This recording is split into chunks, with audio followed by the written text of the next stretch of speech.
Hello everyone, my name is Simrandeep Singh. I hope you all are doing well. तो इस video में हम जो हमारा फाइनेंस का सब्जेक्ट है जिसका नाम है quantitative analysis of financial decision, उसका प्रैक्टिकल पार्ट कवर करेंगे। चैप्टर नंबर 2, चैप्टर नंबर 5 और चैप्टर नंबर 6 से। मैंने already previous year question paper पे जो हमारे अब तक दो क्वेश्चन पेपर हुए हैं उसके ऊपर मैंने ऑलरेडी वीडियो बना चुका हूँ। तो अगर आपने अब तक वीडियो नहीं देखी तो प्लीज आप जाओ और वो वीडियो देख कर आओ। ठीक है जी। और इसके अलावा मैंने इसी सब्जेक्ट पे जो क्वांटिटेटिव एनालिसिस है उस पे मैंने चैप्टर नंबर 9 जो हमारा थ्योरी है उसके ऊपर ऑडियो नोट्स ऑलरेडी बना दिए हैं। और चैप्टर नंबर 4 पे भी जो ऑडियो नोट है वो बना दूंगा, क्योंकि जो चैप्टर नंबर 4 है वो भी हमारा मतलब वो ये मतलब पूरा थ्योरेटिकल है, तो उसके ऊपर भी बना दूंगा। तो चैप्टर नंबर 2 कवर हो गया, चैप्टर नंबर 9 कवर हो जाएगा। और इसमें मैं चैप्टर नंबर 2, 5 और 6 के जो प्रैक्टिकल पार्ट है वो कवर कर दूंगा। और अगर आप इसकी थ्योरी बुक से रीड कर लोगे तो वो हो जाएगा। और प्रीवियस ईयर क्वेश्चन पेपर के ऊपर ऑलरेडी मैंने वीडियो अपलोड कर रखी है, तो आपका 70 से 80% जो कंटेंट है ना वो कवर हो जाएगा। तो चलो हम स्टार्ट करते हैं। सबसे पहले हम स्टार्ट करते हैं जो हमारा चैप्टर नंबर 2 है, और उसका पेज नंबर कौन सा है? पेज नंबर है 125। तो आप सब आ जाओ। तो यहाँ से हम स्टार्ट करते हैं। बहुत ईजी है, बहुत ज्यादा मुश्किल नहीं है, तो अब जल्दी जल्दी से हो जाएगा। सबसे पहले ना, प्रोबेबिलिटी का क्या मतलब होता है? प्रोबेबिलिटी का मतलब होता है कि कुछ भी ऐसी चीज जो फ्यूचर में होनी अनसर्टेन है तो उसके क्या क्या चांसेस हैं जैसे हो जाए। लेट से जैसे मैंने अभी मम्मी को बोला है कि कल ना सुबह उठ के मुझे छोले भटूरे खिला देना, मतलब घर पे बना देना। तो अब मैंने मम्मी को तो बोल दिए, अब क्या चांसेस हैं कि सुबह मम्मी उठ के मेरे लिए छोले भटूरे बनाएगी बनाएगी? तो ये प्रोबेबिलिटी चांसेस हैं, डिपेंड कर सकता है। रात को मम्मी से लड़ाई ना हुई है मेरी, तो शायद सुबह मम्मी को मेरे ऊपर तरस आ जाए और मम्मी बना दे। और अगर रात को ही कोई लड़ाई लड़ाई हो जाती मम्मी से तो फिर शायद मम्मी ना बना के दे। तो वो डिपेंड कर सकता है। तो चलो ठीक है। अब इसको ना साथ में देखने की कैसे इसके ऊपर क्वेश्चन आ सकता है। बहुत इजी सा क्वेश्चन है, जैसे हमने भी वो देखा था ना, cash flow outflow versus minus inflow. बिल्कुल उसके जैसे। चलो स्टार्ट करते हैं क्वेश्चन। ठीक है जी, चलो शुरू करते हैं। सबसे पहले क्या, जैसे suppose an investment project has a life of 3 year. एक प्रोजेक्ट है जिसकी लाइफ कितनी है? 3 साल है। It would involve an initial cost of ₹10,000। मतलब आज उसकी कितनी कॉस्ट जाएगी? 10,000 रुपये कॉस्ट जाएगी इनिशियली। ठीक है, और 3 साल के। देखो आपको डेटा कैसे गिवन है एक्सपेक्टेड कैश फ्लो का। सबसे पहले आपको जो डेटा गिवन है हमें उसको रीड करना है। रीड करो मेरे साथ साथ। तो चलो शुरू करते हैं रीड करना। ठीक है। जैसे अब इसमें देखो, इसमें गिवन है कि पहले ईयर 1, ईयर 2 और ईयर 3 के लिए। ईयर 1 में हाई ग्रोथ, ईयर 2 में हाई ग्रोथ का और ईयर 3 में हाई ग्रोथ का अलग अलग डेटा गिवन है। फिर एवरेज ग्रोथ और फिर नो ग्रोथ हर किसी ईयर में गिवन है। ये इकोनॉमिक कंडीशंस है। मतलब अगर इकोनॉमी इंडिया में अच्छी होगी तो हाई ग्रोथ होगी, तो आपको पहले साल में 5,000 आएगा, दूसरे साल में 6,000 आएगा और तीसरे साल में 8,000 आएगा। और अगर आपकी इकोनॉमी इंडिया की नो ग्रोथ होती है तो फिर 1,000 आएगा पहले साल में, फिर 2,000 आएगा और 3,000 आएगा, ऐसे करके। ठीक है। और हर किसी की मुझे आगे क्या देखिए, प्रोबेबिलिटी की इसके होने के क्या क्या चांसेस और क्या क्या अकरेंस है। ठीक है। और डिस्काउंट रेट कितना गिवन है? डिस्काउंट रेट गिवन है 15% के हिसाब से। ठीक है। और कैलकुलेट करें नेट प्रेजेंट वैल्यू। अब नेट प्रेजेंट वैल्यू तो हम सीख चुके हैं, इतने टाइम से करता रहे। अब तो ऐसा होना चाहिए कि अगर हमसे कोई पूछे ना नेट प्रेजेंट वैल्यू कैसे निकलती है, तो अगर मैं अपना मतलब चाकू से हाथ भी काट लूं ना तो खून में से नेट प्रेजेंट वैल्यू निकलनी चाहिए। अब तो ऐसा हाल हो चुका है। देखो एग्जाम टाइम में अपना हाथ मत काटना, क्योंकि एग्जाम्स हो जाएंगे उसके बाद हाथ काट लेना। बट फिलहाल के लिए तो हाथ मत काटना, क्योंकि अगर हाथ काट लोगे तो लिखोगे कैसे? ठीक है। बाकी लेफ्ट हैंड, जो राइट हैंडर है वो लेफ्ट हैंड ट्राई कर सकते हैं काट के। पर अब देख लो, आपकी मर्जी है, मैं कुछ बोल नहीं सकता फालतू। चलो ठीक है। अब सबसे पहले हम क्या करेंगे, इसको करने का सबसे आसान तरीका क्या है? मैं पहले मिटा मुटू दें सब कुछ। ठीक है जी, चलो। सबसे पहले मैं बताऊं क्या करूंगा, ईयर 1 के लिए बात करता हूँ। तो ईयर 1 में मैं सिंपली बताऊं क्या करूंगा। जो मेरा 5,000 है उसको मैं मल्टीप्लाई कर दूंगा 0.2 से। फिर उसके बाद ये एवरेज वाला जो 3,000 है उसको मैं मल्टीप्लाई कर दूंगा 0.7 से। और जो नो ग्रोथ वाला है उसको 1,000 को मल्टीप्लाई कर दूंगा 0.1 से। मतलब ईयर 1 में ये आ गया ऐसे मेरा, ये देखो ये। ठीक है। ऐसे करके ये आ गया। अब इसमें मैंने क्या करना है, सिंपली इन सबको मल्टीप्लाई किया और मेरा 3,200 के आगे आंसर आ गया। ठीक है। अब आजो अगले वाले में, आजो अब अगले वाले में क्या है, ईयर 2 में कैसे है? सबसे पहले हाई ग्रोथ कितना है मेरा? 6,000 है। ठीक है। ओहो, ये क्या हो गया? चलो पेन ही पकड़ते हैं। हाई ग्रोथ कितना है? 6,000 है, उसको मल्टीप्लाई करो उसकी प्रोबेबिलिटी से। फिर 4,000 है, उसको मल्टीप्लाई करो उसकी प्रोबेबिलिटी से। फिर 2,000 उसको मल्टीप्लाई किए और मेरा आ गया 4,200। फिर लास्ट सेम तीसरे साल के लिए करना। अब मुझे क्या करना है, नॉर्मल मेरे पास ये तीन आ चुके हैं, ईयर 1 का ये, ईयर 2 के लिए ये अमाउंट और ईयर 3 के लिए ये अमाउंट। आप समझ गए ना कैसे करा है? मतलब आपको जो भी कैश इनफ्लो आना है ना उसको उसकी प्रोबेबिलिटी से मल्टीप्लाई करके एक साल का एक अमाउंट निकालना है, दूसरे साल का दूसरा अमाउंट निकालना है और तीसरे साल का तीसरा अमाउंट निकाल देना है। ठीक है। उसके बाद क्या करना है, जो आपका टोटल आया था ना ये वाले 3200, 4200 और 5900, उसको आप लिख दो और प्रेजेंट वैल्यू फैक्टर यूज करो। कौन सा है? 15%। मैं बार बार बता चुका हूँ, एक बार और बता चुका हूँ, वैसे तो गला दर्द हो चुका है बता बता के फिर भी। ये प्रेजेंट वैल्यू फैक्टर निकालते कैसे? निकालो जल्दी कैलकुलेटर पहले, नहीं तो वीडियो पॉज करो और कैलकुलेटर निकालो और फिर देखो क्या कर रहे हैं। 1/1.15 इक्वल्स टू का एक बारी प्रेस करा तो पहला प्रेजेंट वैल्यू फैक्टर आ गया, फिर दूसरा प्रेस करा तो दूसरा पीवीएफ आ गया और तीसरा पीवीएफ आ गया। इन दोनों को मल्टीप्लाई करा, मतलब इनको इसके साथ मल्टीप्लाई करा और मेरा क्या आ गया? कैश फ्लो आ गया। अब आप देखो क्या हमारा इनफ्लो कितना आ रहा है? 9800 कुछ आ रहा है, ठीक है, और हमारा आउटफ्लो कितना जा रहा है? 10,000 जा रहा है। इसका मतलब है कि जो प्रोजेक्ट है ना ये हमें नहीं लेना चाहिए, क्योंकि जो इसकी एनपीवी है वो क्या आ रही है? नेगेटिव आ रही है। ठीक है, चलो अगला एक दे रखा है वेरिएंस का। क्या मतलब होता है? वेरिएंस का मतलब होता है स्टैंडर्ड डिविएशन का स्क्वायर। क्या होता है? स्टैंडर्ड डिविएशन का स्क्वायर। देखो जो इस क्लास का मोटिव है वही मोटिव है कि आपको पास कराना या प्रैक्टिकल कम से कम टाइम में कराना, कॉन्सेप्चुअल क्लैरिटी देना मेरा मोटिव नहीं है। बट अगर स्टिल आपको कॉन्सेप्चुअल क्लैरिटी चाहिए हो तो यूट्यूब पे बहुत सारी वीडियोस है, एक और बात, तो आप वहां से देख सकते हो। ठीक है, चलो अब क्या आ गया? कोफिशिएंट ऑफ वेरिएशन का क्या मतलब होता है? कोफिशिएंट ऑफ वेरिएशन का मतलब होता है standard deviation upon expected value. ये एक फॉर्मूला है, इसको मैं पीले रंग से रंगीन कर दूं। पहले भी बता चुका हूँ, जिंदगी तो हमारी बेरंग है, पर कम से कम बुक में तो रंगीन कलर यूज कर सकते हैं ना। ठीक है, चलो ऐसे देख लेते हैं। ठीक है, तो इसका फॉर्मूला क्या है? किसका फॉर्मूला है? मैं खुद ही भूल गया। कोफिशिएंट ऑफ वेरिएंस का। कोफिशिएंट ऑफ वेरिएंस का क्या फॉर्मूला होता है? Standard deviation upon expected value होता है। ठीक है, चलो एग्जांपल नंबर 1 देखते हैं। Coefficient of variation of two projects. एक प्रोजेक्ट ए गिवन है, प्रोजेक्ट बी गिवन है, स्टैंडर्ड डेविएशन दोनों का गिवन है और एक्सपेक्टेड वैल्यू भी गिवन है, तो बात खत्म। अब डिवाइड करने में भी थोड़ा ना आपको प्रॉब्लम होनी चाहिए। कोफिशिएंट ऑफ वेरिएंस का फॉर्मूला क्या होता है? Standard deviation upon expected value. तो स्टैंडर्ड डेविएशन पता है, वो पता है, दोनों को डिवाइड किया, हमारा आंसर आ गया, बात खत्म हो गई। ठीक है, अब आज एग्जाम्पल 2 में। एग्जाम्पल 2 क्या कहते हैं? The following information is available. रंगीन पेन निकाले। हाँ, the following information is available regarding किसके बारे? एक्सपेक्टेड कैश फ्लो, प्रोबेबिलिटी भी गिवन है और व्हाट इज रिटर्न क्या आएगा और हमारा एज्यूम कितना करना है? हमें 10% के हिसाब से एज्यूम करना है। ठीक है, चलो तो अब हम कैसे करेंगे? सबसे पहले हमें जो डेटा गिवन है वो देख लो। ईयर 1 का डेटा गिवन है, ईयर 2 का डेटा गिवन है और ईयर 3 का डेटा गिवन है। हमें हर किसी के लिए कैश फ्लोज गिवन है और प्रोबेबिलिटी गिवन है हर साल के लिए। तो सोल्यूशन बड़ा सिंपल से अभी सीखा तो है हमने क्या करना है।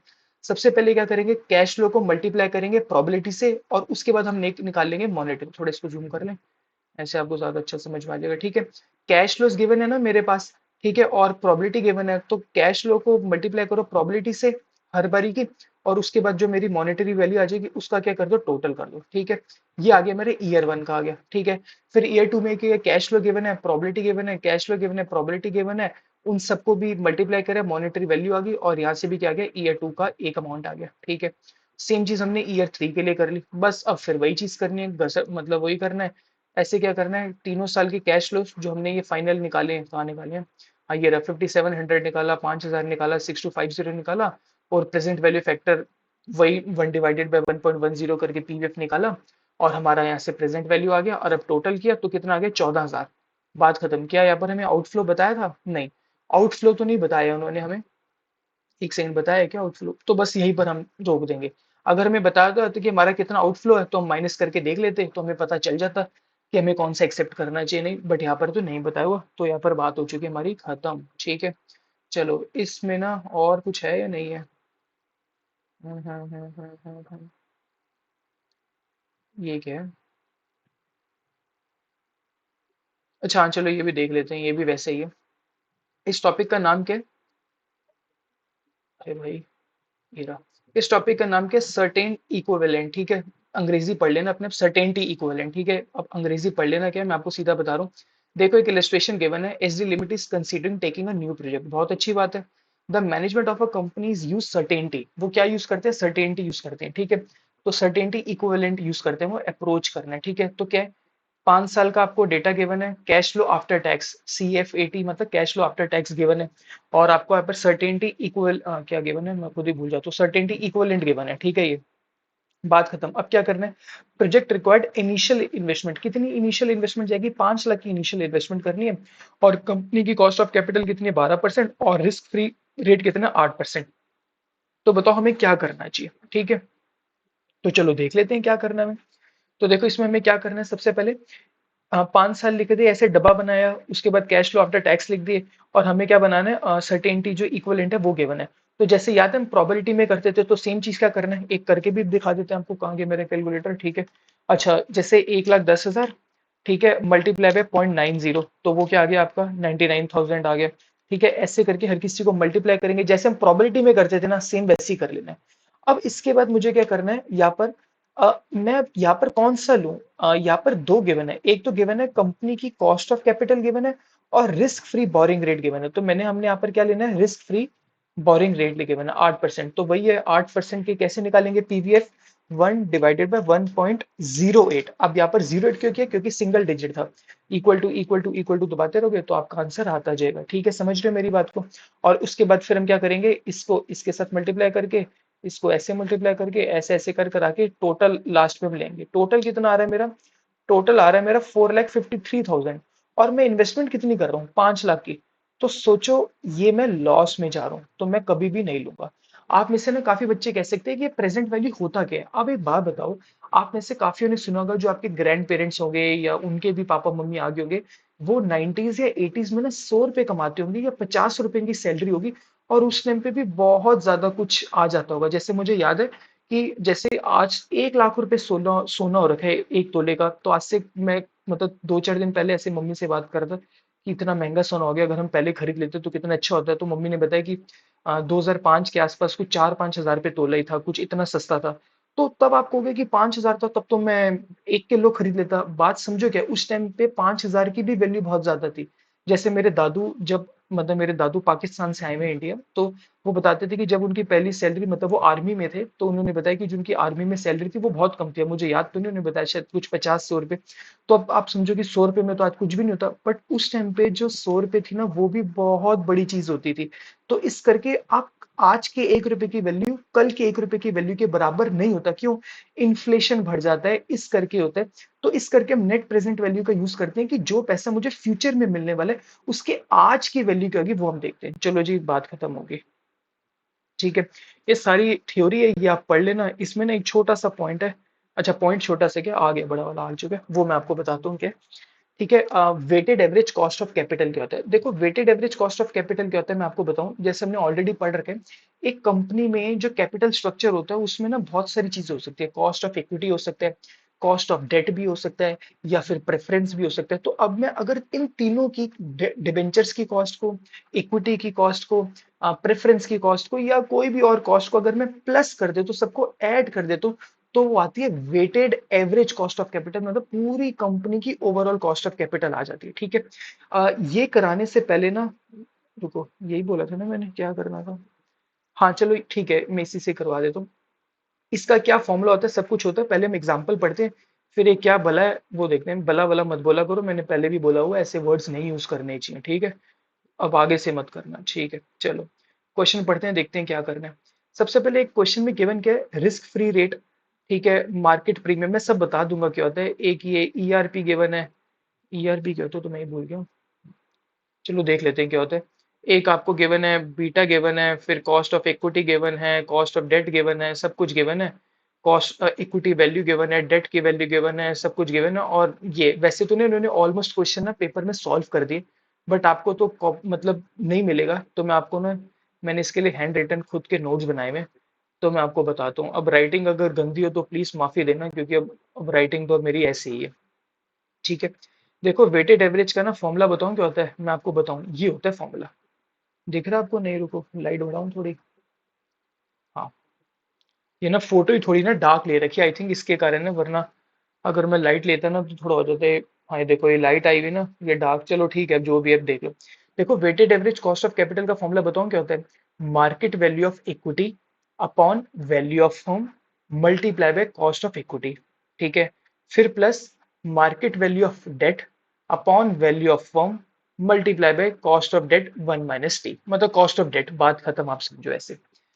अब सिंपली तो जिनका कॉमर्स का बैकग्राउंड है उनको पता है वेटेड एवरेज कैसे निकालते हैं। मैं भी यहाँ पर समझाने नहीं बैठा, थोड़ा सा मैं समझा दूंगा जहां जहां पर मुझे रेलिवेंट लगेगा, वरना आप ये फॉर्मूला याद कर सकते हो।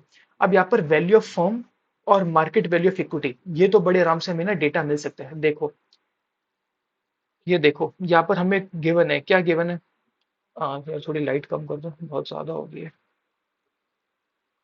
कैसे होती है कम, ठीक है। इक्विटी की वैल्यू गिवन है आपको, ठीक है। यार एक मिनट, हाँ, इक्विटी की वैल्यू गिवन है, ठीक है, वो है 1,25,000। डेट की वैल्यू गिवन है 1,25,000। तो ये तो बढ़िया हो गया। अब एक बात बताओ, आपको ये तो बढ़िया हो गया हिसाब, ठीक है। अब आपको क्या करना है, मार्केट वैल्यू ऑफ इक्विटी में क्या लिख दोगे, 1,25,000, ये तो मौज होगी। और मार्केट वैल्यू ऑफ डेट में भी क्या लिख दोगे, 1,25,000, ये भी लिख दिया। वैल्यू ऑफ फर्म में क्या लिखोगे, इक्विटी वैल्यू प्लस डेट की वैल्यू, तो वो दोनों की प्लस करोगे 1,25,000, तो वो कितना आ जाता है, वो आ जाता है आपका 2.5 लाख, ठीक है। तो ये क्या आ गया, 2.5 लाख, तो नीचे न्यूमरेटर भी आ गया 2.5 लाख, और यहाँ पर भी आ गया 2.5 लाख। बट अब मुझे चाहिए क्या, वेटेड एवरेज निकालने के लिए। वेटेड एवरेज का फॉर्मूला कहता है market value of equity upon value of firm, मुझे मिल चुका है ये डेटा। और नीचे market value of debt upon value of firm, ये भी मिल चुका है डेटा।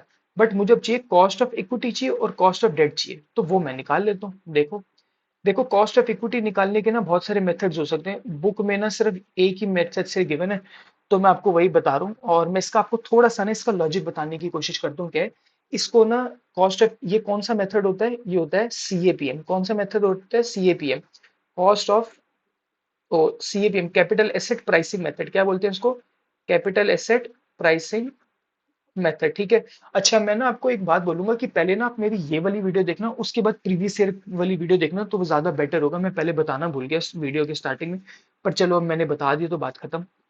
अच्छा, इसका फॉर्मूला कहता है R F plus beta R N minus R F. ये क्या होता है, देखो आर एफ होता है रिस्क फ्री रेट, मैंने ना पहले भी बताया हुआ है।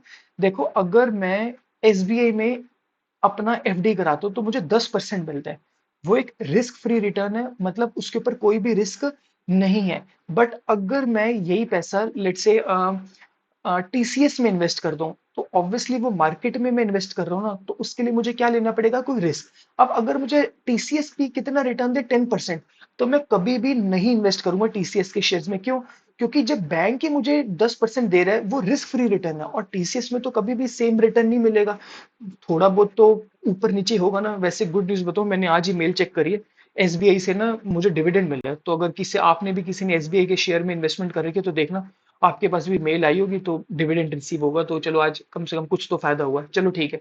रिस्क फ्री मैंने बताया। अब मैंने आपको क्या बताया कि अब कोई इंसान वहां पर क्यों इन्वेस्ट करेगा, नहीं करेगा, वो कहेगा अगर मैं टीसीएस में तभी इन्वेस्ट करूंगा जब मुझे कुछ पैसा एक्स्ट्रा मिलेगा। तो देखो, तो अगर मैं टीसीएस में इन्वेस्ट करता हूं तो मेरी क्या थिंकिंग होगी, मेरी थिंकिंग होगी कि मुझे 10% तो चाहिए ही चाहिए। क्यों, ये तो मुझे बैंक भी दे रहा है ना भाई, तो मैं टीसीएस में क्यों इन्वेस्ट करूंगा। तो कम से कम मुझे आरएफ तो चाहिए ही चाहिए। और मुझे एक्स्ट्रा कितना चाहिए, एक्स्ट्रा कितना चाहिए कि लेट से ये दे रहा है, टीसीएस दे रहा है मुझे 15%, ठीक है, और बैंक कितना दे रहा था, 10%, तो मुझे एक्स्ट्रा कितना मिल रहा है, एक्स्ट्रा मिल रहा है 5% टीसीएस में इन्वेस्ट करने के रिस्क लेने के लिए। क्या बोला है मैंने, उसमें मुझे एक्स्ट्रा प्रीमियम मिल रहा है उस लेने के लिए, ठीक है। तो उसमें कितना रिस्क उठाना पड़ रहा है, उसको कहते हैं बीटा। क्या कहते हैं, बीटा। जितना मैं बता सकता था मैंने आपको बता दिया, ठीक है।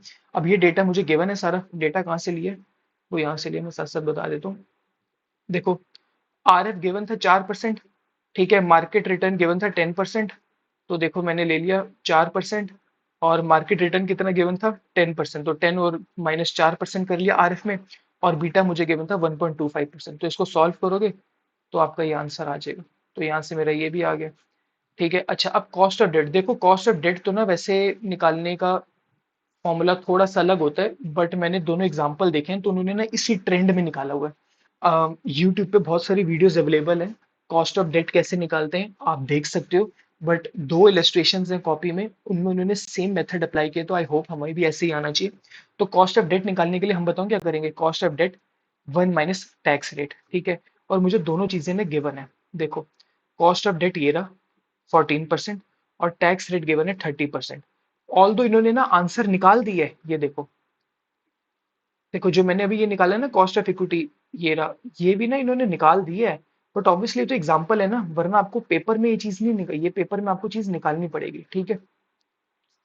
अच्छा, कॉस्ट ऑफ डेट और आपको टैक्स रेट गिवन है, आपको क्या निकालना, after tax cost of debt निकालना। तो सिंपली बताऊं क्या करेंगे, 14% है मेरा कॉस्ट ऑफ डेट, मतलब बिफोर टैक्स, उसमें से टैक्स क्या कर दूंगा मैं, माइनस, तो मेरा आ गया 9.8, बस बात खत्म हो गई।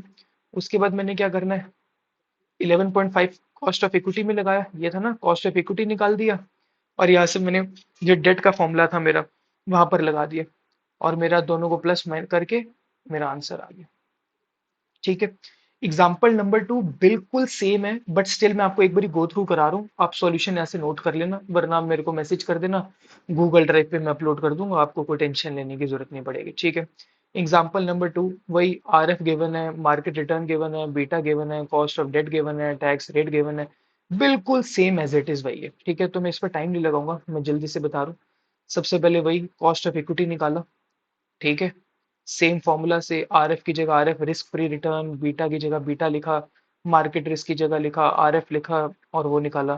फिर कॉस्ट ऑफ डेट सेम निकाला, कॉस्ट ऑफ डेट दी गिवन था पोस्ट टैक्स, तो मुझे चाहिए था आफ्टर टैक्स, उसमें से टैक्स माइनस करा, हमारा ये आ गया। उसके बाद फिर हमने क्या किया, वैल्यू ऑफ फर्म निकाला, वैसे इक्विटी की वैल्यू प्लस डेट की वैल्यू, तो वो आ गया। फिर हमने सारी चीजें अपने फॉर्मूला में लगाई और हमारा आंसर आ गया। ठीक है, तो मैं बार बार ये नहीं बता रहा।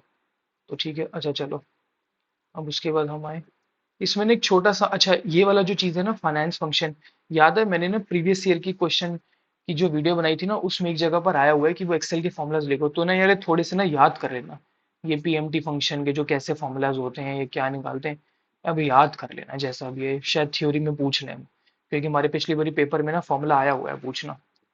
तो अब ज्यादा तो मत याद करना, जो बुक में गिवन है वही 2 4 5 याद कर लेना बस।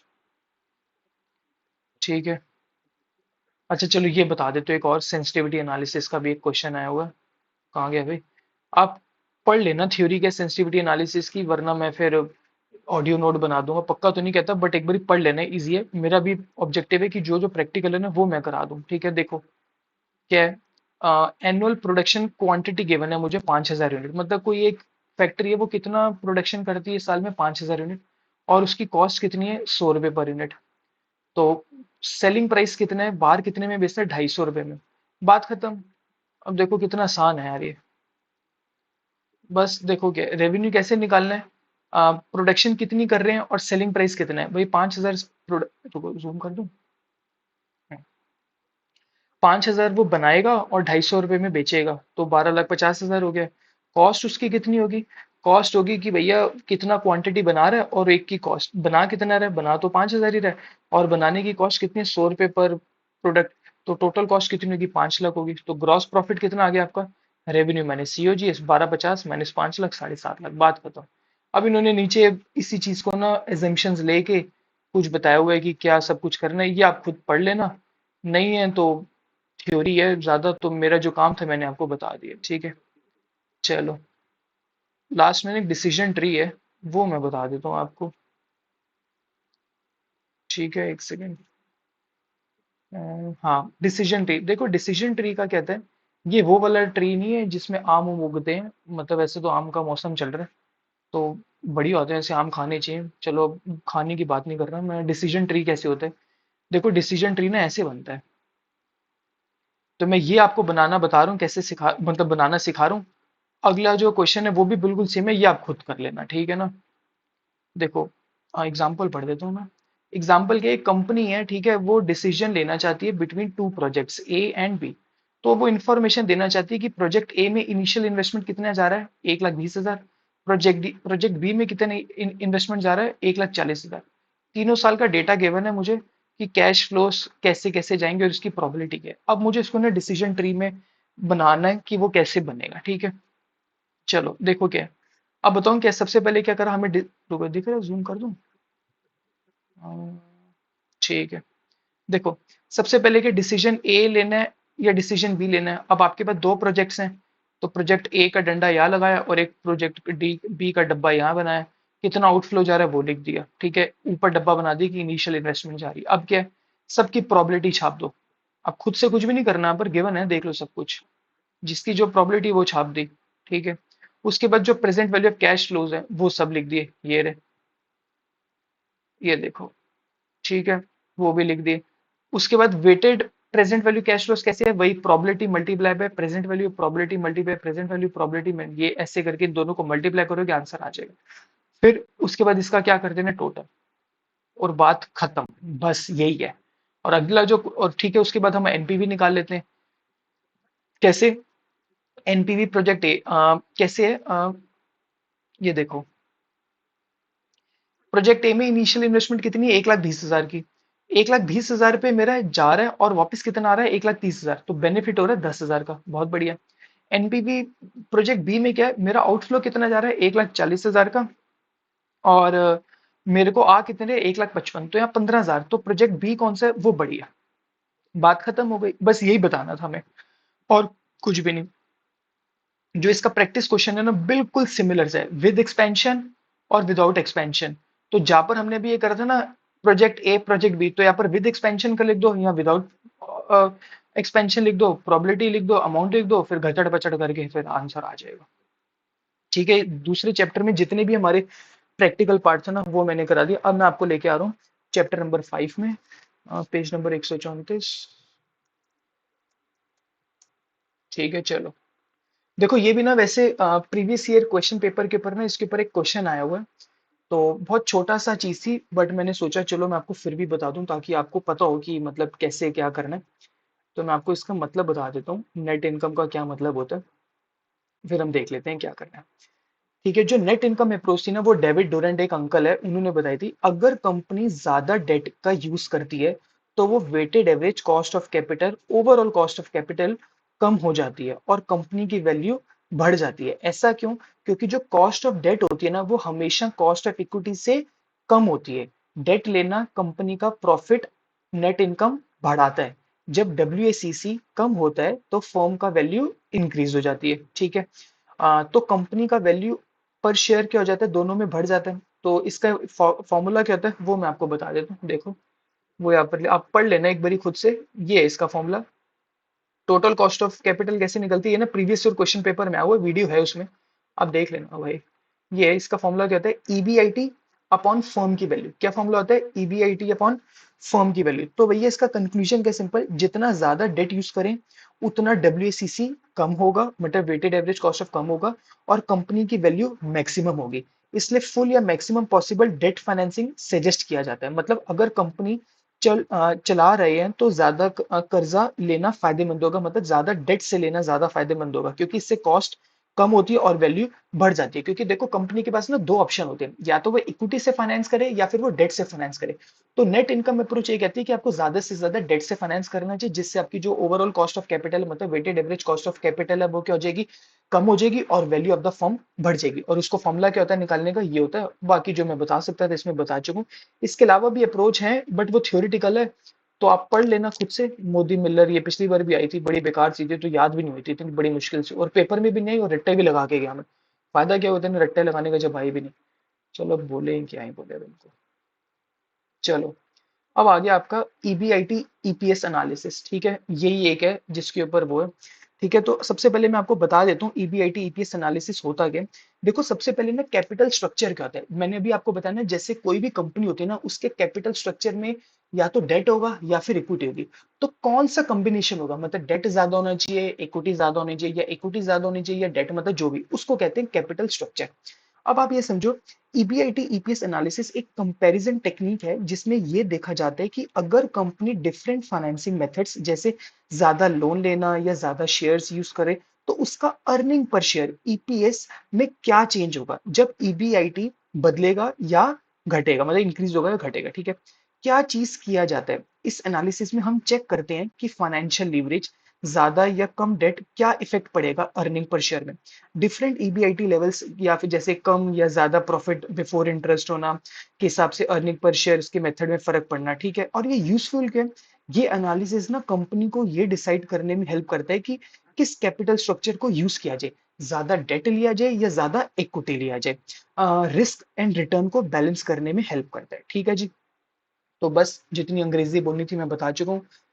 ये सब कुछ लिखा हुआ है, अंग्रेजी में लिखा हुआ, आप सब पढ़ लेना। ठीक है, मैं ना आपको सीधा क्वेश्चन करा रहा हूँ, ये क्वेश्चन ना बड़ा इजी सा है, तो मैं आपको ये नहीं करा रहा, ये स्किप करा रहा हूँ, बट मैं आपको बता देता हूँ करना कैसे। देखो ये ना एक फॉर्मेट है, आपको ये फॉर्मेट तो ना याद होना चाहिए। एक सेकंड, जूम हो गया। ठीक है, ये तो मेरा नाम है सिमरनदीप सिंह। ठीक है, ये बताना है। ठीक है, फॉर्मेट, सबसे पहले ईबीआईटी आता है। ईबीआईटी में से हम क्या लेस करते हैं, इंटरेस्ट माइनस करते हैं, तो आ जाता है अर्निंग बिफोर टैक्स। उसमें से हम टैक्स माइनस करते हैं तो आ जाता है हमारा अर्निंग आफ्टर टैक्स। उसमें से मैं माइनस करता हूँ प्रेफरेंस डिविडेंड तो आ जाता है earning available for equity share holder. फिर जो नंबर ऑफ इक्विटी शेयर्स जो गिवन होंगे और अगर मैं उसको डिवाइड कर लेता हूँ तो मेरी क्या आ जाती है अर्निंग पर शेयर। इसमें दो तीन बातें ना आप ध्यान रखना, अगर हमारे क्वेश्चन में प्रेफरेंस डिविडेंड नहीं गिवन मतलब मेन एग्जाम में, तो आप इसको स्किप कर दो। तो अगर ये जीरो है तो सारी की सारी अर्निंग आफ्टर टैक्स ही मेरी क्या बन जाएगी, अर्निंग अवेलेबल फॉर इक्विटी बन जाएगी। ये बात तो आप समझते हो ना। और अगर क्वेश्चंस में ना, मैंने प्रीवियस ईयर क्वेश्चन पेपर में भी दो तीन जगह बताया कि नंबर ऑफ इक्विटी शेयर्स ना गिवन नहीं है, तो आपको खुद से एज्यूम करने पड़ेंगे। तो आप फिगर देख लो, 10,000 ले लो, 1 लाख ले लो, डिपेंड करते हो, उसके हिसाब से आप ले सकते हो। ठीक है, मैं आपको सीधा क्वेश्चन करवा रहा हूँ। ये वाला क्वेश्चन है डायरेक्ट ही है, मतलब बस प्लस माइनस करना है, ये आप खुद देख लेना, मैं इसमें वो नहीं करना चाहता। ये अच्छा क्वेश्चन है, ये मैं आपको बता रहा हूँ। एक सेकेंड, ये देख लेते हैं। एक कंपनी है, उसका ईबीआईटी करंटली है 2,80,000। कितना है? 2,80,000। बहुत अच्छी बात है। Which is likely to be unchange, मतलब ईबीआईटी चेंज नहीं होगा। अब वो चाहती है 50,000 में एडिशनल कैपिटल को रेस करना। अच्छी बात है भाई, मर्जी उसकी, हो सकता है उसको भी चांप वाम खानी हो या मोमोज खानी हो, तो उसको 50,000 की एडिशनल कैपिटल की रिक्वायरमेंट है। उसने ना दो प्लान आइडेंटिफाई किए जो म्यूचुअली एक्सक्लूसिव है। इसका क्या मतलब होता है, एक लेगा तो दूसरा छोड़ना पड़ेगा, ऐसे ही होता है ना। ठीक है, तो दोनों हाथों में लड्डू थोड़ा ना मिलता है वैसे भी। ठीक है, तो उसका प्रेजेंट कैपिटल स्ट्रक्चर क्या है, 5 लाख इक्विटी शेयर्स हैं अभी 10 के, और बॉन्ड है उसका कितना, 30 लाख। अब इसमें ना एक बात ध्यान रखना, जब आएगा ना बॉन्ड, उसके साथ है ना ये गिवन होता है, लाल पेन निकालूंगा, ये रहा। देखो ये जो लिखे ना 10%, ये मतलब है इसके ऊपर कितना इंटरेस्ट जाएगा, 10% जाएगा। बस यही बताना था। पेन कौन सा था अभी, रुको, चलो चलो ठीक है। अच्छा, टैक्स रेट कितने, 40% गिवन है। करंट ईबीआईटी 280 वो बता चुके, और कह रहे हैं वो चेंज नहीं होगा। करंट अर्निंग पर शेयर कितना है, 5। करंट मार्केट प्राइस कितना है। अब दो प्लान है हमारे पास, फाइनेंशियल प्लान 1 और फाइनेंशियल प्लान 2। या तो वो इक्विटी ले या फिर वो डेट ले। और अब हमें देखना है क्या, और हमें पूछा क्या, what is the indifference level of EBIT. ये क्या बला है, देखो बला बला नहीं बोलते, मैं पहले भी बार बार बोल चुका हूँ, पर बता देता हूँ। और what are the financial break even level, और कौन सा ऑल्टरनेटिव बेटर है। ठीक है, अब मैं आपको बता दूं, सोल्यूशन ले आता हूँ, बड़े अच्छे से बनाया मैंने। पहले तो मैंने डेटा सब मेंशन कर दिए, क्या कौन सा डेटा है ये आप खुद देख लेना। यार ये लाइट डार्क क्यों हो रहा है यार, मुझे, मैंने जब फोटो खींची है ना, वो ना फोटो में ठीक से नहीं किया। देखो कितना चमक रहा है पेज, ये नहीं चमक रहा। चलो ठीक है, एडजस्ट कर लो यार अब। ठीक है, अब प्लान 1 क्या है, प्लान 1 क्या, कंपनी इशू करे 40,000 शेयर्स 25 रुपए के हिसाब से। तो न्यू शेयर्स कितने हो जाएंगे, पहले 5 लाख थे, अब 40,000 और हो जाएंगे, तो कितना हो गया, 5,40,000 हो गया। डेट तो हमारा सेम रहेगा, उसके ऊपर इंटरेस्ट कितना देना है, 3 लाख। सेकंड प्लान के हमारा, कंपनी रेस करेगी 10% डिवेंचर 10 लाख के, मैं अपनी मर्जी से नहीं कर रहा, बुक में लिखा हुआ देख लेना। तो न्यू शेयर्स तो नहीं मिलेंगे, तो इंटरेस्ट इस केस में कितना बढ़ जाएगा, 4 लाख हो जाएगा। पहले 3 लाख था और अब 1 लाख और हो जाएगा। तो इक्विटी तो सेम है हमारे, 5 लाख की। अब देखो मैं आपको बताऊं होता क्या है सबसे पहले, या तो ना, अब देखो बताऊं क्या है, क्वेश्चन में पूछा क्या गया था, क्वेश्चन में पूछा गया था what is the indifference level of EBIT. मतलब ऐसा ईबीआईटी बताओ जिसमें अर्निंग पर शेयर क्या हो, सेम हो। मतलब प्लान 1 में और प्लान 2 का जो अर्निंग पर शेयर आए वो दोनों में क्या है, सेम आए। और अर्निंग पर शेयर का फॉर्मूला क्या था, earning available for equity upon number of equity shares. तो अर्निंग पर शेयर तो तब सेम आएगा जब मेरा ईबीआईटी क्या होगा, सेम होगा। अगर दोनों प्लान्स में मेरा ईबीआईटी सेम आ जाता है तो वो दोनों प्लान्स क्या हो जाएंगे, इनडिफरेंट होते हैं। समझ गए। तो अब ये निकालने के लिए मैं ईबीआईटी को एक्स ले लो या ईबीआईटी को ईबीआईटी रख दो, तो इसका फॉर्मूला क्या होता है, प्लान 1 निकालने का, अर्निंग पर शेयर निकालने का formula, EBIT minus interest multiply by 1 minus tax rate upon number of share. आपको कहोगे यार ये नया फॉर्मूला है, अरे नया फॉर्मूला नहीं है। अर्निंग पर शेयर का क्या निकालते हैं, एक बात बताओ, ये फॉर्मेट है ना, ईबीआईटी माइनस इंटरेस्ट किया, ये देखो, ईबीआईटी माइनस इंटरेस्ट किया, यहाँ पर क्या आ गया मेरा, मैं लिख दूं यहाँ पर, ये आ गया मेरा ईबीटी। अरे भाई, ईबीटी ठीक है, ईबीटी आ गया। अब ईबीटी में से मैंने क्या माइनस करना है, टैक्स। ये देखो, ईबीटी से में से मैंने क्या गया, टैक्स, तो क्या आ गया, अर्निंग आफ्टर टैक्स। तो ये आ गया मेरा यहाँ पर अर्निंग आफ्टर टैक्स, बहुत बढ़िया, अर्निंग आफ्टर टैक्स। ठीक है, ये आ गया। अब उसके बाद आप देखो, प्रेफरेंस डिविडेंड तो क्वेश्चन में नहीं है ना, तो जो भी सारा आएगा वो क्या आ जाएगा, अर्निंग अवेलेबल फॉर इक्विटी आ जाएगा, और divided by number of equity share करूंगा तो मेरा आंसर क्या आ जाएगा, अर्निंग पर शेयर आ जाएगा। तो मैंने इसको फॉर्मेट में ऐसे ना लिख के कैसे लिख दिया है, ऐसे लिख दिया। समझ गए मेरी बात को? नहीं नहीं समझ में आया तो दोबारा देखो और कर लो, समझ में आ जाएगा। मैंने लॉजिक भी बता दिया इस चीज का, ठीक है। और क्या बोलने वाला था मैं खुद ही भूल गया। हाँ ठीक है, ये हो गया। और ईबीआईटी को मैंने क्या बोला, जब हमें इनडिफरेंट निकालना होता है ना, ईबीआईटी को मैं ईबीआईटी मतलब एक्स ले लूंगा। तो मेरे पास जो भी डेटा गिवन था लिख दिया, ईबीआईटी को रहने दिया। इंटरेस्ट 3 लाख था पहले प्लान में, टैक्स 1.40 था, नीचे नंबर ऑफ 5,40,000 लिख दिए। अच्छा ये ना मैं साथ में ना लिखना भूल, अब क्या करना है, 1.40 था ना, तो माइनस करके क्या आ गया 1.60, तो 1.60 मल्टीप्लाई बाय 3 लाख, तो क्या आ जाएगा 1,80,000 आ जाएगा। और 0.6 इसके साथ भी मल्टीप्लाई हो जाएगा, तो 0.6 ईबीआईटी आ जाएगा, नीचे ये लिख देना। और उसके बाद प्लान 2 में भी हम ऐसा कर देंगे, यही वाला चीज सब कुछ डेटा भर देना। अब मैं दोबारा से नहीं बता रहा। अब इंटरेस्ट यहाँ पर 4 लाख हो जाएगा, क्योंकि यहाँ पर हम डिवेंचर ज्यादा इशू कर रहे हैं। ये कर देंगे, फिर इसको इसके साथ भी मल्टीप्लाई करना है, इसको इसके साथ भी मल्टीप्लाई करना है। ध्यान रखना, मतलब ये जो 0.60 है ना, ये 4 लाख के साथ भी मल्टीप्लाई होगा और ईबीआईटी के साथ भी, तभी ये ईबीआईटी 0.60 है। ठीक है, देख रहे हो नहीं देख रहे हो? और ये जब मैंने किया तो 2,40,000 हो गए।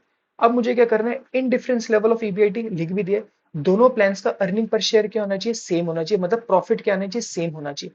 तो प्लान 1 इक्वल्स टू प्लान 2 कर दिया, मतलब जो भी मैंने ऊपर इक्वेशन बनाई थी, ये देखो, ठीक है। और फिर मैं इन दोनों को क्रॉस मल्टीप्लाई करूंगा और सॉल्व कर दूंगा। आप ये देख लो, मैं बार बार नहीं बोलूंगा, मेरा गला दर्द हो रहा है अब, ठीक है। मैं देख लो एक बारी, ठीक है। ये करके आ गया, ईबीआईटी कितना आ गया, 16,50,000। मतलब ये 16,50,000 ईबीआईटी, ये वो है, ओहो सॉरी सॉरी, ईबीआईटी 16,50,000 वो है जिसमें मेरा अर्निंग पर शेयर दोनों में क्या आएगा, सेम आएगा। ये मैंने करके भी दिखा दिया। देखो प्लान 1 में अब मैंने ईबीआईटी की जगह पहले ईबीआईटी लिखा था ना, अब 16,50,000 डाल दो और प्लान 2 में भी डाल दो। देखो पहले प्लान में कितना आ रहा है ईपीएस 1.5, सेकंड में भी कितना आ रहा है 1.5, तो हमने बता दिया करके, ठीक है। अब क्वेश्चन बड़ा है, बट अब आ जाएगा तो आ जाएगा, मैं क्या कह सकता हूँ। सेकंड पार्ट के इसका, फाइनेंशियल ब्रेक इवन पॉइंट का क्या मतलब होता है। देखो फाइनेंशियल लिख दे लो, फाइनेंशियल ब्रेक इवन पॉइंट्स का मतलब होता है वो मिनिमम ईबीआईटी जो कंपनी इंटरेस्ट तो कवर कर सके। मतलब ईबीआईटी उतना होना चाहिए जिससे वो इंटरेस्ट क्या कवर कर सके। देखो ये है ना फॉर्मेट, कहाँ गया, तो ऐसा ईबीआईटी जो सिर्फ इंटरेस्ट कवर कर सकते हैं, मतलब आपका ईबीटी जीरो हो जाए, आप ऐसे समझो, कम से कम इंटरेस्ट तो कवर कर ले। तो एक बात बताओ, मेरा जो पहला प्लान था, पहले प्लान में मेरा इंटरेस्ट कितना था 3 लाख का, तो मिनिमम ईबीआईटी कितना होना चाहिए 3 लाख का। मतलब 3 लाख का ईबीआईटी हुआ, उसमें से इंटरेस्ट माइनस कर दो, तो मतलब मिनिमम इंटरेस्ट तो माइनस हो, चाहे ईबीटी जीरो, बट मेरा इंटरेस्ट तो माइनस होना चाहिए। और सेकंड में क्या इंटरेस्ट कितने 4 लाख, तो मिनिमम ईबीआईटी कितना आना चाहिए 4 लाख, बात खत्म, पैसा हजम। अच्छा थर्ड पार्ट क्या कह रहा है, कौन सा फाइनेंशियल प्लान बेटर है। अब कौन सा प्लान फाइनेंशियल बेटर है मैं आपको बता देता हूँ। देखो फाइनेंशियल प्लान कौन सा बेटर है, प्लान 1 या प्लान 2। देखो प्लान 1 में इंटरेस्ट कितना जा रहा है 3 लाख, और प्लान 2 में इंटरेस्ट कितना जा रहा है 4 लाख। अब देखो इन डिफरेंस पॉइंट वो लेवल होता है जब दोनों की अर्निंग पर शेयर में क्या हो जाते हैं सेम, मतलब 1.5 जो भी आए। मेरा करंट ईबीआईटी कितना है 2,80,000, क्वेश्चन में गिवन था, जो 16,50,000 से काफी कम है।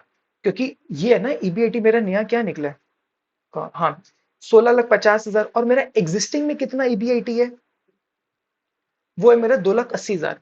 तो प्लान 1 में ना इंटरेस्ट कम है, तो प्रॉफिट का ज्यादा शेयर शेयर होल्डर्स के लिए बांटा जा सकता है। मतलब प्लान 2 में क्या है, इंटरेस्ट ज्यादा है, तो अर्निंग पर शेयर कम होगा। अब इसमें क्या प्लान 1 बेटर है अगर मेरा ईबीआईटी लेस देन 16,50,000 है। ऐसा क्यों, क्योंकि इसमें इंटरेस्ट कम है, तो ज्यादा से ज्यादा वैल्यू शेयर होल्डर्स को मिल जाएगी। और प्लान 2 कब बेटर है, जब मेरा ईबीआईटी 16,50,000 से ज्यादा है। और अगर मेरा ईबीआईटी 16,50,000 है तो दोनों प्लान सेम के सेम है। ठीक है जी, समझ आ गया। आई होप आपको समझ में आ गया होगा, नहीं आया तो दोबारा से वीडियो रिपीट कर लेना। बट जितना हो सकता था मैंने आपको बेटर समझाने की कोशिश करी है। इस चैप्टर में यही था बस। एक बार देख लेता हूँ कुछ और है या नहीं है। पेज नंबर 143 हो गया, देख लेते हैं एक बारी। अच्छा हाँ, ये देख लो एक बारी। अ, देखो ये ना दो चार रेशियोज गिवन है ऐसे वाली।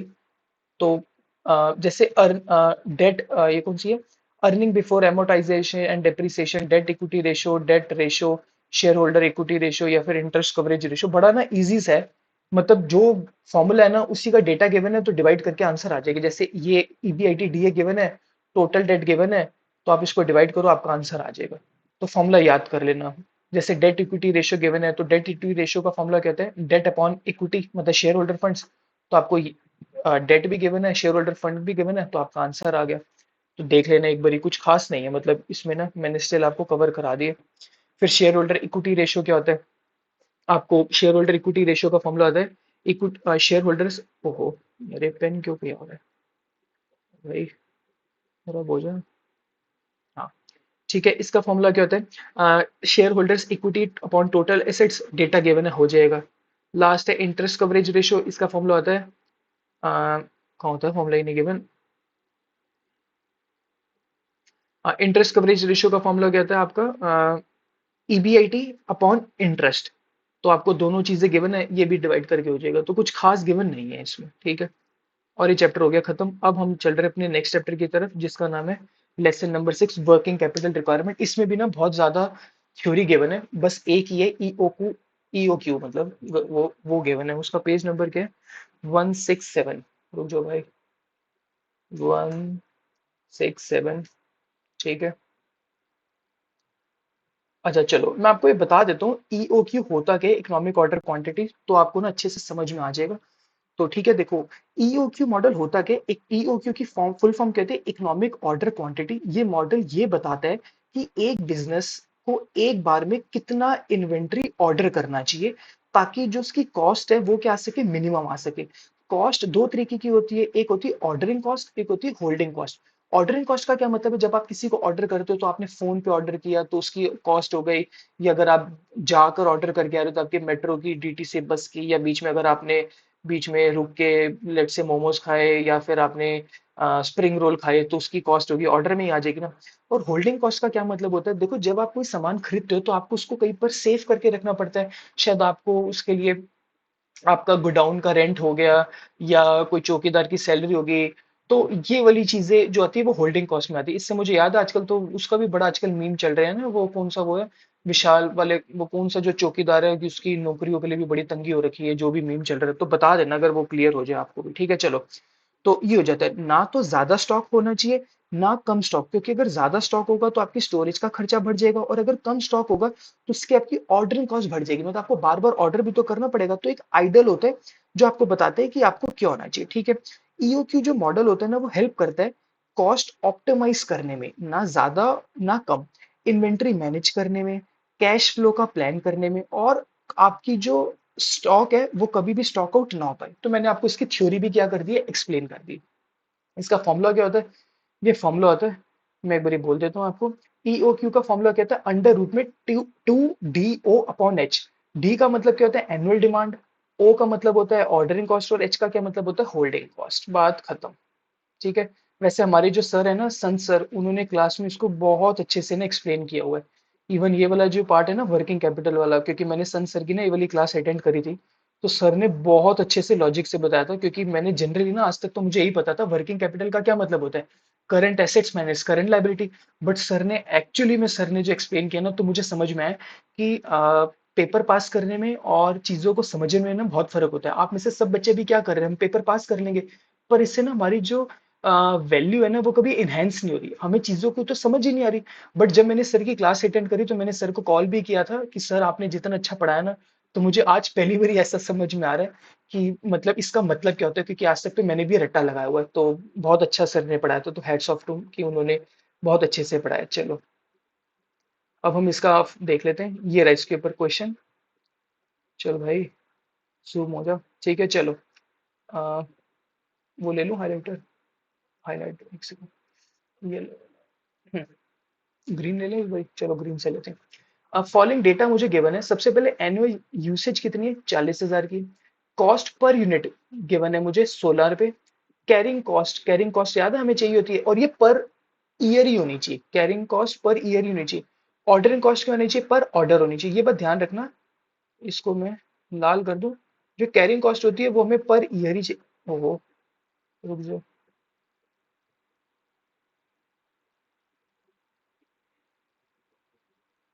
ठीक है, ये हमें क्या चाहिए? पर ईयर ही होनी चाहिए। और जो ऑर्डरिंग कॉस्ट है वो क्या होनी चाहिए? पर ऑर्डर। तो ये बता रहे हैं भाई ईओ क्यू निकालो, तो बड़ा आसान है। एक बात बताओ, मुझे क्या क्या चाहिए? सबसे पहले टू तो पता है मुझे क्या है, डी क्या होता है? एनुअल डिमांड, वो मुझे पता है 40,000। और ओ से क्या होता है ऑर्डर कॉस्ट, वो मुझे पता है 480, तो ये तो मैंने लिख दिया। ठीक है, बट नीचे क्या आएगा, होल्डिंग कॉस्ट। अब होल्डिंग कॉस्ट कैसे निकालते, उसने बताया हुआ है होल्डिंग क्या होता है, carrying cost 15% per annum per year. तो 15% किसका होगा, ये 16 रुपए का होता है, जो कॉस्ट होती है ना उसका होता है। मैं यहाँ पर लिख दूं, ये इसका 15% निकालना है, ये ऐसे करके। ठीक है, मैं एक बार निकाल के भी दिखा दूं कैलकुलेटर पे। 16 रुपए का 15% वो हो जाता है 2.4। ठीक है, ये आ गया 2.4। ठीक है, पहले इसको ऐसे करो, फिर अंडर रूट में सब याद रखना, उसके बाद आपको फिर अंडर रूट दबाना है अपने कैलकुलेशन में, तो आपका आ गया 4,000।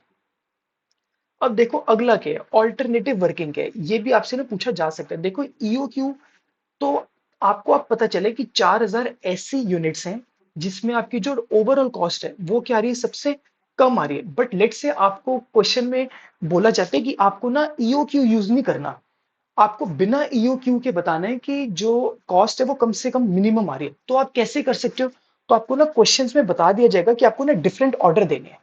कैसे ऑर्डर देने हैं, जैसे या तो आपको देना ऑर्डर 1,000 का, या फिर 2,000 का, 2,500 का, 4,000 का, 5,000, आपको शायद ये डेटा गिवन होगा। या फिर अगर डेटा नहीं गिवन तो फिर आप रैंडमली ले लो। आपको पता नहीं कि आपकी ऑर्डरिंग कॉस्ट कितनी, ओ एनुअल डिमांड कितनी, 40,000, तो फिर रैंडमली देख लो कि आपको कितना कितना ऑर्डर करना चाहिए, और जिसमें सबसे कम आएगा वो आपकी बड़ी हो जाएगा। अब क्या करना है देखो, अगर मैं ऑर्डर करता हूँ 1,000, तो नंबर ऑफ ऑर्डर कितने जाएंगे, मुझे टोटल कितना सामान भेजना है, 40,000, तो 40,000, और एक बार में मैं कितना मंगवाऊंगा, 1,000, तो नंबर ऑफ ऑर्डर कितने होगी, 40। मैं एक किसी और का कर देता हूँ, चलो 5,000 का कर देता हूँ। एनुअल डिमांड कितनी, 40,000, एक बार में मैं कितने मंगवा रहा हूँ, 5,000, तो मुझे कितने देने पड़े, 8। समझ गए। अच्छा, एवरेज इन्वेंट्री क्यों निकालता हूँ मैं पहले बता देता हूँ, उसके बाद में एवरेज इन्वेंट्री क्या होता है, जितना भी आप ऑर्डर करते हो ना एक बार में, उसको डिवाइडेड बाय 2 कर दो। जैसे 2500 मंगवा रहे हो यहाँ पर, तो 2500 का एवरेज इन्वेंट्री कितनी होगी, 1250, कैसे, 2500 डिवाइडेड बाय 2। ठीक है, जैसे 5,000 है तो 5,000 का करा डिवाइडेड बाय 2। ठीक है, टोटल कैरिंग कॉस्ट कैसे निकलती है, कैरिंग कॉस्ट मैंने अभी आपको बताई थी ना, कैरिंग कॉस्ट कैसे निकलती है, कहाँ गई, ये रही। कैरिंग कॉस्ट कितनी थी, वो थी 2.4, ये होती है, इस करके मैं निकालता हूँ 2.4। ठीक है, जो कैरिंग कॉस्ट होती है ना वो एवरेज इन्वेंट्री पे निकलती है। क्या बोला मैंने, जो कैरिंग कॉस्ट होती है वो किस पे निकलती है, एवरेज इन्वेंट्री पे। तो इस करके जो मेरी एवरेज इन्वेंट्री 500, 500 मल्टीप्लाई बाय 2.4, क्या बोला मैंने, यहाँ लिख देता हूँ, एक सेकंड यहाँ लिख दूं। हम्म, जो मैंने क्या लिखा, जो कैरिंग कॉस्ट हो वो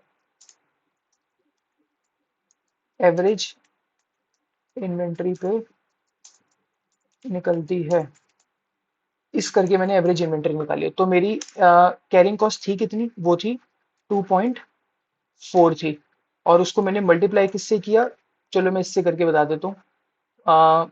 चलो इसका निकाल देते, किसका, इसका निकाल देते 2500 का, तो 2500 से किया तो मेरा आंसर क्या आ गया, वो आ गया मेरा 6,000। ठीक है, ये रहा।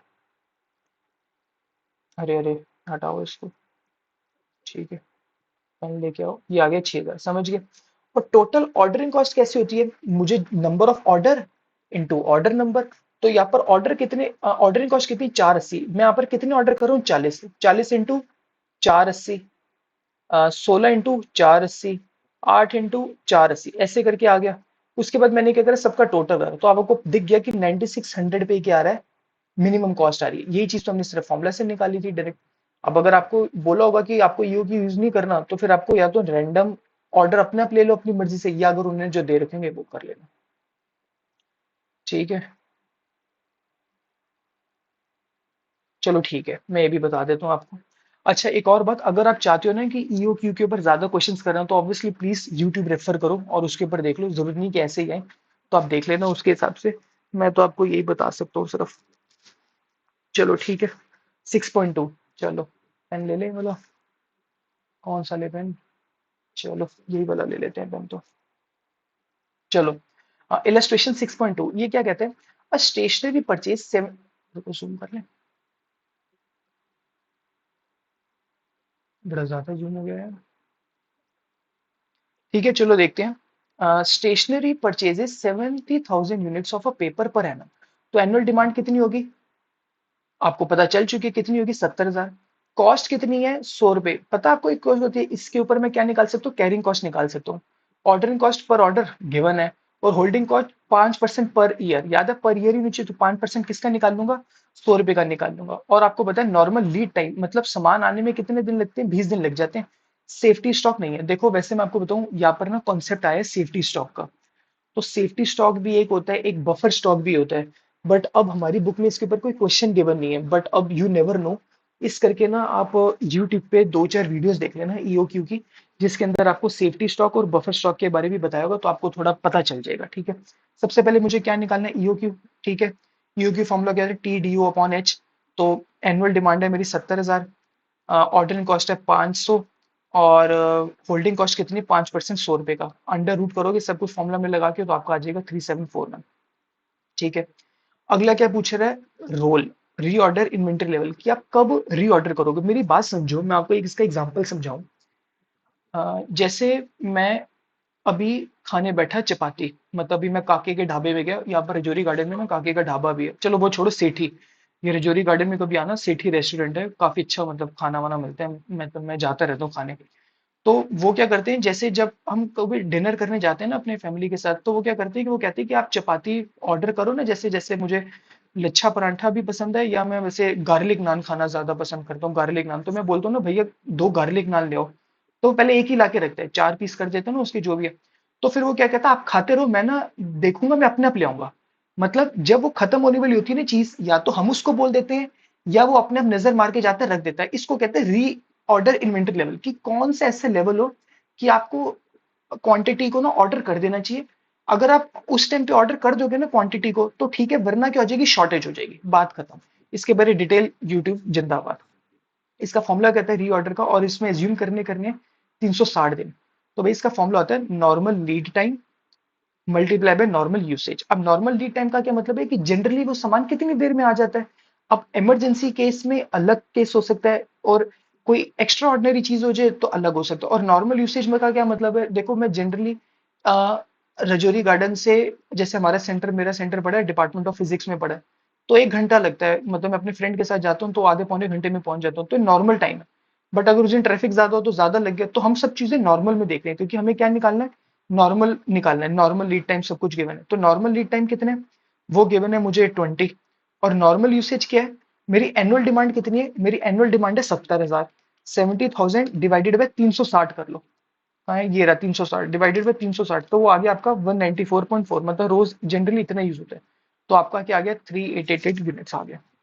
ठीक है, लास्ट इसका पार्ट क्या, 1% ना क्वांटिटी डिस्काउंट मिलेगा, ऑफर कर रहा है सप्लायर, अगर मिनिमम परचेस करो 20,000। मतलब आप ईओक्यू मत करो, ईओक्यू के हिसाब से जाओगे तो आपको कितना ऑर्डर करना है, 3741। वो कह रहा है ये मत ऑर्डर करो, आप ना 20,000 ऑर्डर करो, मैं आपको 1% क्वांटिटी डिस्काउंट दूंगा। तो अब मुझे डिफरेंस देखना है कि ईओक्यू लूं या फिर डिस्काउंट ऑफर लूं। ठीक है, एक मिनट इसको रीड करो, मैं साथ साथ ना बुक में भी देख लूं, क्योंकि मैंने बुक में इसके अलावा तो कुछ नहीं है, मैं ये तो बता ही रहा हूँ, इसके अलावा देख लेता हूँ पेज नंबर के 161। देखो देखो जल्दी देखो, मेरी तरफ मत देखो, सॉल्व करने की कोशिश करो। चलो ठीक है, नहीं सॉल्व कर दो, मैं बताऊं, क्योंकि मुझे भी भूख लग रही है, खाना खाने का टाइम हो चुका होगा। चलो आओ जो देखो क्या करना है। सबसे पहले ऑर्डर साइज क्या है, सॉरी ऑर्डर साइज क्या है यहाँ पर तो मैं ईओ की ऑर्डर कर रहा हूँ। ठीक है, और यहाँ पर मैं क्या कर रहा हूँ, 20,000 कर रहा हूँ। नंबर ऑफ ऑर्डर कितने हो जाएंगे, एक बात बताओ, मुझे टोटल 70,000 चाहिए। 70,000 एक बार में मैं कितना मंगवा रहा हूँ, 3741, तो कितने हो गए, 18 पॉइंट ये हो गया। ठीक है, और यहाँ पर क्या हो गया मेरा, यहाँ पर कितने हो गए, यहाँ पर मुझे एक बार में 70,000 मंगवाने हैं, और एक बार में मैं 20,000 मंगवा रहा हूँ, तो मुझे सिर्फ 3.5 ऑर्डर चाहिए। ठीक है, और ऑर्डरिंग कॉस्ट कितनी होगी पर ऑर्डर, वो हो गया मेरा पर ऑर्डर की कॉस्ट कितनी थी, वो तो थी आई थिंक लिखी हुई है यहाँ पर, 500 रुपये थी। तो ठीक है, तो नंबर ऑफ ऑर्डर कितने हैं, नंबर ऑफ ऑर्डर है इतने, तो 18 मल्टीप्लाई 18.7 मल्टीप्लाई बाय 500, ये आ गया, और इससे ये आ गया, बात खत्म होगी। अब स्टोरेज कॉस्ट को क्या करना है, ये मैं आपको बता देता हूँ।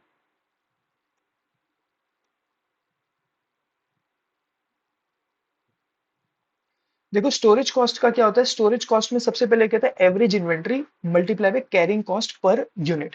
अब एवरेज इन्वेंट्री कैसे निकालूंगा, देखो एक बात बताओ, मैं एक बार में मंगवा कितने रहा हूँ, 3741, याद है। तो अगर मैं 3741 मंगवा रहा हूँ, मैं यहाँ पर लिख देता हूँ ताकि ना आपको याद रहे, एक का कर दे तो दूसरे का। मैं क्या कर रहा हूँ, मैं कर रहा हूँ 3741 कर रहा हूँ मैं। ठीक है, 3741 डिवाइडेड बाय क्या करूंगा, 2 करूंगा, और मल्टीप्लाई किससे करूंगा, 5 से करूंगा। 5 से क्यों करूंगा मल्टीप्लाई, क्योंकि मेरी जो होल्डिंग कॉस्ट है वो कितने, 5 है, तो वो आ जाएगी भी 9325। इस केस में बताऊं क्या होगा, इस केस में थोड़ा अलग होगा। देखो इस केस में क्या होगा, हमारे सेकंड केस में, ये देखो एक सेकंड, देखो मैं एक बार में कितने मंगवा रहा हूँ, 20,000, तो 20,000, रुको कॉमा डाल दो, 20,000 डिवाइडेड बाय 2। ठीक है, ये मेरी होगी एवरेज इन्वेंट्री। साथ में अब आपको पता है क्या, मैं मल्टीप्लाई पे 5 नहीं करूंगा।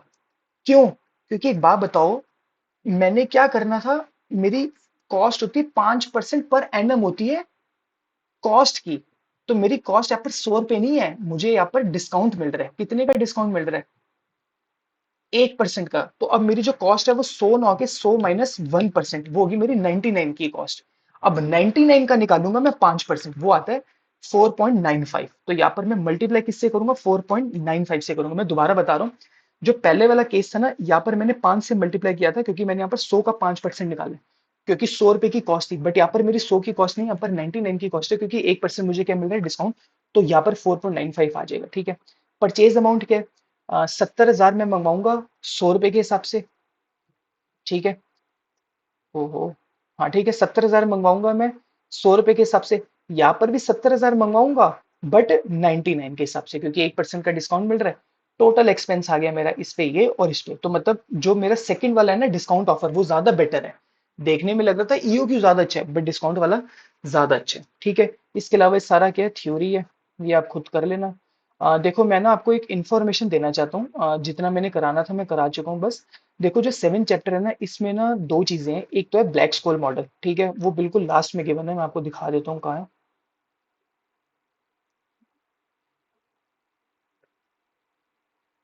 हम्म, हाँ, यहीं पर गिवन था कहीं पर। हाँ, एक तो ना यहाँ पर ब्लैक स्कोल मॉडल गिवन है, वो ना हमारे प्रीवियस ईयर पेपर में आया हुआ है। तो वो मैंने ना सॉल्व करवा दी है प्रीवियस ईयर क्वेश्चन पेपर में। तो आप यूट्यूब पे जब वीडियो देखोगे ना, आपको वो मिल जाएगा, ब्लैक स्कोल मॉडल मैंने उसमें करा दिया, मुझे मिल नहीं रहा। ये रहा, हाँ ठीक है। देखो ये आया हुआ है ब्लैक स्कोल मॉडल हमारे इसमें प्रीवियस ईयर में। तो मैं यहाँ से नहीं करा रहा इस वीडियो में, क्योंकि मैं ऑलरेडी उस वीडियो में कर चुका हूँ आपको। ठीक है, इसके अलावा ना इसके अंदर दो इलस्ट्रेशन और हैं, 7.1 और 7.2। ओहो, एक सेकंड सॉरी, इसके अंदर कहाँ गई।